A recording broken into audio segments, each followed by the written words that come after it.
خان صاحب جو یہ کہتے تھے کہ ہم ملک کے اندر قرضہ کم کر دیں گے، اس آدمی نے پونے 4 سال کے اندر ملک کا 79% قرضہ بڑھا دیا۔ میں نے ایک مرتبہ 80 بولا تو شوکت علی نے کہا نہیں مفتہ غلط کہہ رہا ہے، وہ 78 ہے، تو 78.7 ہے تو 79 راؤنڈ کر لیتے ہیں۔ یہ آپ نے قرضہ بڑھا دیا۔ ہم 25,000 ارب پہ ہم چھوڑ کے گئے تھے، ٹو بی پریسائز 24,952.3 ارب روپے پہ ہم چھوڑ کے گئے تھے۔ وہ 45,000 ارب روپے کر دیا آپ نے پونے 4 سال کے اندر۔ ہم نے جو ایوریج بجٹ ڈیفیسٹ مسلم لیگ نون کے زمانے میں 1,600 ارب روپے کا کیا تھا، آپ نے وہ 3,800 ارب روپے کا کیا تھا۔ تو جب آپ کا اتنا قرضہ بڑھ جائے گا تو کبھی نہ کبھی کرنٹ اکاؤنٹ ڈیفیسٹ بھی بڑھنا تھا، وہ بھی بڑھ گیا اکٹھے۔ آپ نے وہ فوراً آپ کو کرنٹ نہیں کہہ رہے تھے، آپ ڈپازٹ کو لون کو ڈپازٹس کہہ دو، ڈپازٹ کہہ دو، لون کہہ دو، انویسٹمنٹ کہہ دو۔ آپ بیسکلی یہ ہے کہ کسی نے پیسے دیے آپ کو کبھی نہ کبھی واپس کرنا ہے، یا آپ تھوڑی سی ساورنٹی کمپرومائز کرتے ہیں جو ہوتی ہے۔ جھوٹ کیوں بولنا ہے؟ جب آپ نے اتنا قرضہ بڑھایا تو کہیں نہ کہیں اس کا خمیازہ تو ہوگا۔ پھر آپ کا امپورٹ بڑھ گیا، امپورٹ اتنا بڑھ گیا، اور یہ صرف پی ٹی آئی کی غلطی نہیں ہے۔ ابن ناصر القوم میں بتا رہا ہوں کہ آپ مشرف صاحب کے زمانے میں ہوا، ہمارے زمانے میں اس سے پہلے بھی ہوا۔ آپ کی یہاں پر امپورٹ آ رہی ہے، فارنرز اپنی سیونگز یہاں پہ بھیج رہے ہیں، چین نے اپنی سیونگز یہاں پہ بھیجی، جو آپ کو بکی بلو کی حویلی کے ای پی سی کرا، جو ویسٹرن کے پلانٹس ہیں جی کے۔ اس کے بعد سائیوال میں ہب میں کول کے پلانٹس لگے، پورٹ قاسم میں کول کا پلانٹ لگا۔ انڈسٹریل پروڈکشن ڈبل نہیں ہوئی، ایکسپورٹ ڈبل نہیں ہوئی۔ اگر آپ ان پلانٹ سے ایکسپورٹ ڈبل کر دیتے تو آپ کے پاس کوئلے خریدنے کے بھی پیسے آتے، آپ کے پاس وہ ری پیمنٹ کرنے کے پیسے آتے۔ آپ نے ان پلانٹ سے شادی ہال بنا لیے، وہ بجلی سے ہم شادی ہال پہ بجلی چلتی ہے، ریسٹورینٹس کے اندر بجلی چل رہی ہوتی ہے۔ اس کام نے پروڈکٹیو کام نہیں کیا۔ تو پھر جب میں ادھر آیا، اور پھر اس لیے میں آپ سے معذرت بھی کروں گا، لیکن صرف معذرت کروں گا، یہ کام نہیں کروں گا۔ میں نے امپورٹ روکنے کی کوشش کری۔ ہم نے جو بین لگائے تھے، میں نے وہ بین ای سی سی نے ہٹا دیے، وزیر اعظم صاحب کے پاس جائیں گے، وہ ٹیمپریری بینس تھے، لیکن گاڑیوں کے اوپر اور موبائل فون کے اوپر اور ہوم اپلائنسز کے اوپر، سی پی یوز کے اوپر 2-3 مہینے تک بین رہے گا۔ آپ کو جو 84-85 میں تکلیف آ رہی ہے، وہ 2-3 مہینے تک تکلیف رہے گی۔ میں صرف معافی مانگ سکتا ہوں آپ سے، لیکن اس کی تکلیف نہیں ہٹاؤں گا آپ کی۔ میں سیدھی بات کر رہا ہوں، ٹھیک ہے؟ میں تقریر اب کر رہا ہوں، آپ یہ ویوز گاڑی کے، ٹھیک ہے؟ یہ میں تکلیف بالکل نہیں ہٹاؤں گا آپ کی، بالکل میں معذرت چاہ سکتا ہوں، ٹھیک ہے؟ یہ مجھے اپنے ملک کا اس وقت جو ہے نا، میں اس دن کہا تھا، وہ لوگوں نے کہا بھی، اور میں پھر سے کہہ دیتا ہوں کہ میری فرسٹ پرائرٹی نہ انفلیشن کو کنٹرول کرنا تھی، نہ میری فرسٹ پرائرٹی جو ہے وہ گروتھ کو لے کے آنا ہے۔ میری فرسٹ پرائرٹی اور only priority right now is to save this my country from default, ٹھیک ہے؟ اور آپ سب کی بھی پرائرٹی یہی ہے۔ مجھے یقین ہے کہ deep down all of us are Pakistanis, we want to not be embarrassed to the rest of the world کہ ہم ڈیفالٹ والا ملک میں ہوں۔ ہم یہی کریں گے، اور جو اگر ہم نے کر لی تھی فروری کے اندر جا کے، ہم نے بھی پرائز کم کری، سری لنکا نے بھی پرائز کم کری، سری لنکا نے منہ موڑ لیا، کہا کہ ہم دیکھ لیں گے، آئی ایم ایف کو ہم پیمنٹ نہیں کر رہے ہیں، بات نہیں کر رہے۔ ہم لوگ اپریل میں ہم نے کہا نہیں، ہم پرائز بڑھا دیں گے۔ ہم نے بات شروع کر دی ان سے، پھر بڑھا بھی تھی پرائز، تھوڑی سی دیر سے بڑھائی لیکن بڑھا بھی تھی۔ بنگلہ دیش نے بھی پرائز کم نہیں کری، ان کو آئی ایم ایف پہ جانا پڑا، $4 بلین مانگے۔ آج 50% پیٹرول کی پرائز بڑھائی ہے، آج 308 روپے کا پیٹرول بنگلہ دیش میں ہو گیا ہے، ہائی آکٹین میں کہا تو 350 روپے کا ہو گیا ہے۔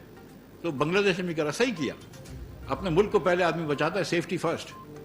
تو اب 84-85 کا جو مسئلہ ہے آپ کا، اس کے اندر جو ابھی مجھے ڈاکٹر صاحب نے کہا ہے کہ جو ان کے سرکولر سے پہلے کے آئٹمز تھے 173 آئٹم، وہ انشاءاللہ تعالی اس ہفتے میں آپ وہ کر دیں گے۔ اس کے علاوہ اس ہفتے سے مراد کمنگ ویک، سوری۔ اس کے ساتھ ساتھ یہ بھی میں آپ کو بتاتا چلوں کہ جو لوگ ایکسپورٹس کر رہے ہیں اور ان کے کوئی مسئلے ہیں، تو ہم نے ایک کمیٹی بنائی ہے، جو ڈاکٹر صاحب بھی ہیں جس میں مکرم انصاری صاحب بھی ہیں، ہمارے ممبر کسٹمز۔ اس کے اندر ہمارے مرتضیٰ میمن صاحب بھی ہیں، اور صالح فاروقی صاحب بھی ہیں، اسپیشل سیکرٹری اور سیکرٹری کامرس۔ احسان افضال صاحب ہیں جو میرے ساتھ کام کرتے ہیں، وزیر اعظم کے کوآرڈینیٹر ہیں فار انڈسٹری۔ اور میں آپ لوگوں کو ریکویسٹ کرتا ہوں کہ اگر آپ لوگ ہم کو چیمبر گائیڈ کریں، کراچی چیمبر بھی کریں، دیگر چیمبر بھی کریں، ایسوسیشن بھی کریں، ہم کو بتائیں کہ دیکھو یہ 8 ڈیجٹ کا کوڈ ہم کو دے دیں کہ دیکھو یہ چیزیں جو آتی ہیں یہ ایکسپورٹ کے لیے ضروری ہے، ہم وہ ختم کر دیں گے۔ میں نے ڈاکٹر صاحب سے یہ بھی کہا تھا کہ جو بڑے بڑے ایکسپورٹرز ہیں, ٹاپ ایکسپورٹرز, ان کی ہر امپورٹ کو کرنے دیں گے تھوڑا سا, ٹھیک ہے, جو مطلب 25, کیونکہ 20% of Pakistani exporters are controlling maybe 80% of exports. تو ول سی, ہم وہ کر دیں گے, ہم ایکسپورٹ کو نہیں روکیں گے, لیکن باقی چیزوں کو 2-3 مہینے تک فیسیلیٹیٹ نہیں کر سکتے. یہ ہم سے آپ کہہ کے شرمندہ بھی نہ کریں مجھے آپ, ٹھیک ہے, کیونکہ میں اب کر لیں شرمندہ, مجھے کوئی مسئلہ نہیں ہے, میں یہ ہونے نہیں دوں گا, ٹھیک ہے. یہ this we will not do for 3 months. مطلب there are other ways I can actually control this. ہم انٹرسٹ ریٹ 2-3% بڑھا دیں گے تو امپورٹ اور بھی کم ہو جائے گا. تو ہم کو یہ بھی پتہ ہے کہ کیا چوائسیز ہیں. ہم اگر اور ڈی ویلیو کر دیں تو پھر اس کے بعد بھی بڑھ جائے گا, لیکن اگر ہم ڈی ویلیو کرتے ہیں تو آٹا مہنگا ہو جائے گا, تو کیا غریب آدمی کو کھانے کی روٹی اس کے چھین لیں گے, کیا کریں گے. سو وی آر ویری ہیپی کہ یہ ہمارے امپورٹ کرنے سے ڈالر کنٹرول میں آ گیا, اور انشاءاللہ اس کا ثمر آپ دیکھ رہے ہیں اور دیکھتے رہیں گے انشاءاللہ تعالی. آئندہ کچھ دنوں میں آپ کے لیے اور بھی آسانی ہوگی. تو اور جہاں تک آپ کے ڈیمریج کا تعلق ہے, میں شکریہ پہلے تو ادا کرتا ہوں ہمارے ممبر کسٹم کا اور چیئرمین ایف بی آر کا, اور ساتھ ساتھ میرے بھائی فیصل صاحب زواری کا اور چیئرمین کے پی ٹی کا, کہ انہوں نے اس پہ محنت کی ہے. اور چیئرمین صاحب, میں آپ سے یہ ریکویسٹ کرتا ہوں کہ آپ ایک لیٹر اور لکھ دیں کہ یہ جو ڈاکٹر عنایت ڈیلے کرتے ہیں یہ بھی ہمارا قصور ہے پرمیشن کا, اور اس کے لیے بھی جو ہے وہ آپ نے جو فارمولہ کیا تھا کہ کم از کم 50% تو اس سے آپ ڈیمیج معاف کروائیے, یا کوشش کر کے اس سے زیادہ معاف کروا دیجیے. تو چیئرمین صاحب یہ آپ ذرا دیکھ لیجیے, ہم کوشش کر کے آپ کا یہ ڈیمیج ختم کروا دیں گے, ٹھیک ہے. جو یونس سمرو صاحب نے تجویز دی ہے, میں سمجھتا ہوں کہ مکرم بھائی یہ, اور چیف کلیکٹر صاحب بھی بیٹھے ہوئے ہیں, کہ یہ تجویز مجھے لگتا ہے کہ بہت ہی ریزنیبل تجویز ہے, تو یہ تجویز بھی مانگ لیں گے. اس کے ساتھ ساتھ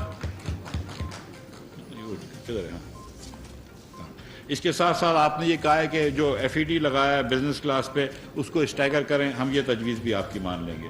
اس کے ساتھ ساتھ سروس پرووائڈرز پہ آپ نے کہا کہ service providers should be excluded from S R O by F B R on sales tax, ہم وہ بھی مان لیں گے آپ کی بات. حاجی صاحب جولری کے ایشو پہ آپ نے 10,000 روپے تھوڑا سا کم کہہ دیا. میں نے 40,000 روپے رکھا تھا, آپ اگر 30,000 کہتے تو آپ کی بات مان لیتا. نہیں میں بات کر رہا ہوں, لیکن آپ نے 10,000 کہا ہے تو یہ تو بہت مشکل بارگیننگ ہے. تو یہ ہم آپ سے میٹنگ کر لیں گے, ہم جولری کا جو 40,000 روپے ہم اس کو بھی کم کر دیں گے, یہ میں آپ سے وعدہ کر رہا ہوں, ٹھیک ہے. لیکن ہم اس کو فکس ٹیکس میں ہی رکھیں گے, لیکن ہم 30 کر دیں گے. لیکن ہم آپ کو یہ آپشن دے دیں گے کہ جس آدمی کو فکس ٹیکس رجیم میں نہیں جانا ہے, جس جولر شاپ کو, لیکن بڑے شاپس ہیں, اس میں رول یہ ہے, میں لوگوں کے لیے بتا دوں کہ 300 اسکوائر فٹ سے بڑی دکانیں جو ہیں وہ سیلز ٹیکس دیں گی 3% جولری پہ. 17 سے ہم نے 3 کر دیا, اس میں کسی نے اپریشیٹ نہیں کیا, لیکن ہم نے کر دیا 17 سے 3. جو 300 سے چھوٹی دکانیں ان کو ہم نے فکس کہہ دیا. انہوں نے کہا نہیں 40,000 بہت زیادہ, تو پھر میں کہا 3% پہ آ جاؤ. تو وہ آپشن ان کے پاس ہے. جو چھوٹی دکان سمجھتی ہے کہ 40,000 بہت زیادہ ہے, وہ 3% پہ بھی آ جائے. لیکن اگر وہ 3% پہ بھی نہیں آنا چاہتے, چلو ہم 40 سے تھوڑا سا کم بھی کر دیں گے, لیکن ایک نہ ایک ریٹ تو سیٹ کرنا پڑے گا. اب 10,000 روپے تو اگر آپ جولری کا کام کرتے ہیں پاکستان میں, اور آپ کے پاس کوئی 5 کروڑ روپے کی انوینٹری کم از کم رکھی ہوتی ہے, اور آپ 10,000 روپے بھی ٹیکس دینے کے لیے تیار نہیں ہیں, تو میرے خیال سے تھوڑی سی میں مطلب یہ دیکھیں کہ یہ روڈ فری میں نہیں بنتے. مطلب سیریسلی, مطلب یہ کہ مطلب ایئر ٹریفک والے جو ہیں اس کے سسٹم فری میں نہیں آتے. مطلب you have to do some things cost us a lot of money. جو گورنمنٹ کی اسکولیں چلتی ہیں اس کے ٹیچرس فری میں نہیں آتے. So we have to do this. So یہ ہم آپ کے لیے, لیکن جو بھی سیٹلمنٹ کرنا ہے کر لیں گے. اب بڑی بات جو آپ نے کی تھی بجلی کی, اس پہ میں آ جاؤں. پہلے چھوٹے تاجروں کی اور پھر بڑے تاجروں کی بات کر لیتے ہیں. چھوٹے تاجروں پہ ہم نے ایک فکس ٹیکس ڈالا تھا. اس میں let me admit first of all کہ میری غلطی تھی کہ میں نے یہ نہیں سوچا تھا اس وقت, اور ہم نے جن لوگوں سے بات کی تھی انہوں نے بھی نہیں سوچا تھا. سچی بات ہے, ٹریڈرز نے بھی نہیں سوچا تھا کہ جو دکانیں بند ہوں گی, یا جو بہت چھوٹی دکانیں ہوں گی, کوئی چھوٹی پان کی ایک دم ڈھابا ٹائپ کا ہے, پان کی بھی چھوٹی دکان ہے, وہ اگر چل رہی ہوگی, یا کوئی اورنگی ٹاؤن کے اندر چھوٹی سی کوئی پنساری کی دکان ہے, تو وہ کہاں سے دے سکے گا پیسے. تو اس لیے ہم کو کم از کم ایک رکھنا تھا. تو انہوں نے پھر ہم کو کہا کہ نہیں, آپ ہم نے کہا تھا کہ 30,000 روپے کا بل سمجھ لیجیے, اس کے اوپر ہم 200 یونٹ 300 یونٹ پہ لے رہے تھے, اس پہ 3,000 روپے مانگ رہے تھے. ہماری سوچ تھی کہ 3,000 روپے کا مطلب ہے 100 روپے پر ڈے. 100 روپے پر ڈے کا مطلب ہے کہ جو آدمی, میں نے سوچا تھا کہ دکان والا 1,00,000 روپے مہینے کا کماتا ہوگا اور 12 لاکھ روپے سال سے کماتا ہے, اس سے اگر میں 36% ٹیکس لے رہا ہوں تو 3% آف انکم لے رہا ہوں, یہ کوئی زیادہ ٹیکس نہیں ہے میرے خیال سے. میرا یہ سوچ تھی. بہرحال انہوں نے کہا نہیں, آپ 150 یونٹ کا کر دیں. پرائم منسٹر صاحب نے بھی کہا کہ تھوڑے سے یونٹ میں افتتاح چھوڑ دو. زبیر موتی والا صاحب اور ان کے ساتھ جو یہ لوگ بیٹھے تو ان کو انہوں نے کہا کہ نہیں, آپ 300 یونٹ چھوڑ دیں. 150 یونٹ کا مطلب ہے کہ 50% دکانیں ختم کر دیں. 200 یونٹ کا مطلب ہے کہ 66% دکانیں ختم کر دیں، 250 یونٹ کا مطلب ہے کہ 75-80% دکانیں ختم کر دیں، اور 300 یونٹ کا مطلب ہے کہ 96% دکانیں جو ہیں اس کو ہم نے استثنا دے دیا. تو پھر 4% دکانوں کے لیے کیوں یہ مطلب وہ ہم ڈھونگ رچائیں؟ تو ہم نے کہا کہ چلو ہم فکس ٹیکس سے ہٹ جاتے ہیں. فکس ٹیکس سے ہٹ گئے اور ہم اب ویریبل ٹیکس پہ چلے گئے. ٹھیک ہے، ویریبل ٹیکس پہ جائیں گے. اگلے 3 مہینے تک ہم لوگوں کو کوشش کریں گے کہ اے ٹی ایل پہ لے کر آئیں. جن کو آنا ہے، جن کو نہیں آنا کوئی بات نہیں، زبردستی نہیں ہے. ٹھیک ہے، اے ٹی ایل یعنی کہ ایکٹیو ٹیکس پیئرز لسٹ. کیونکہ آپ اگر کوئی مکان خریدتے ہیں، کوئی گھر خریدتے ہیں تو آپ کو فائدہ ہوتا ہے. اے ٹی ایل پہ آتے ہو، آپ کے بہت پیسے بچ جاتے ہیں، تو اے ٹی ایل پہ آ ہی جانا چاہیے. اور میرے خیال سے اس سال کے اندر اندر ہم لے آئیں گے انشاءاللہ. لیکن 3 مہینے تک میں نے اس لیے بھی بجلی نہیں بڑھائی کہ سچ بتاؤں کہ کیونکہ بہت عرصے سے بجلی مہنگی نہیں ہوئی تھی، اور ابھی بجلی مہنگی ہوئی ہے تو تھوڑا سا